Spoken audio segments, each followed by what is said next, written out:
வணக்கம் SP engineering. இன்றைக்கி நாங்கள் பார்த்துட்டிங்கன்னா செட்டு வந்து எக்ஸ்டெண்ட் பண்ண போகிறோம். அதனால் வந்து ஸ்கஃபோல்டிங் லிஃப்ட்டும் அண்ட் டெலஸ்கோபி லிஃப்ட்டும் வச்சு தான் வேலை செய்கிறோம். நீங்களே பாருங்கள். இப்போ பார்த்தீங்கன்னா பர்னில் ஏற்றிட்டு இருக்கிறோம். டெலஸ்கோபி லிஃப்ட்டில் ஒரு கஸ்டமர் வந்து பார்த்ததுனால அவர் காட்டிகிட்டு இருந்தோம்.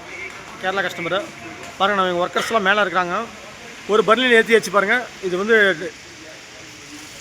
இந்த லிஃப்ட் மூலிமா ஏற்றி வச்சு அடுத்தது டெலஸ்கோபி லிஃப்ட் இங்கே இருக்குது. இப்போ அடுத்தடுத்து அப்படியே ஸ்டெப் ஏற்றிக்கிட்டே இருப்போம். ரொம்ப ஈஸியாக வேலை செய்ய முடியும். இப்போ இது வந்து பார்த்திங்கன்னா ஹைட் வந்து பார்த்திங்கன்னா ஒரு எவ்வளோ 13 அடி இருக்குங்களா? 15 அடி இருக்கும். 15 அடி இருக்கும் ஹைட் இருக்கும். அந்த 15 அடி ஹைட்டே நம்ம ஈஸியாக செஞ்சுட்டுருக்கிறோம். சீக்கிரமாக வேலையை முடிக்கிறோம். இது மதியானத்துக்குள்ளே முடிஞ்சிடும். நீங்கள் மதியானத்துக்குள்ளே 4 மணி நேரத்தில் நம்ம வேலையை முடிச்சிடலாம். இந்த பர்னிலாம் செட்டெல்லாம் மேலே ஏற்றிடலாம்.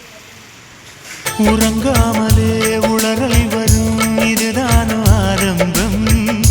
அழடாமனம் பறிபோனதே அதில் தானு இன்பம். காதல் அழகானதா இல்லை அறிவானதா? காதல் சுகமானதா இல்லை சுமையானதா? என் அன்பே என் அன்பே மேகமாய் வந்து போகிறேன் வெண்ணில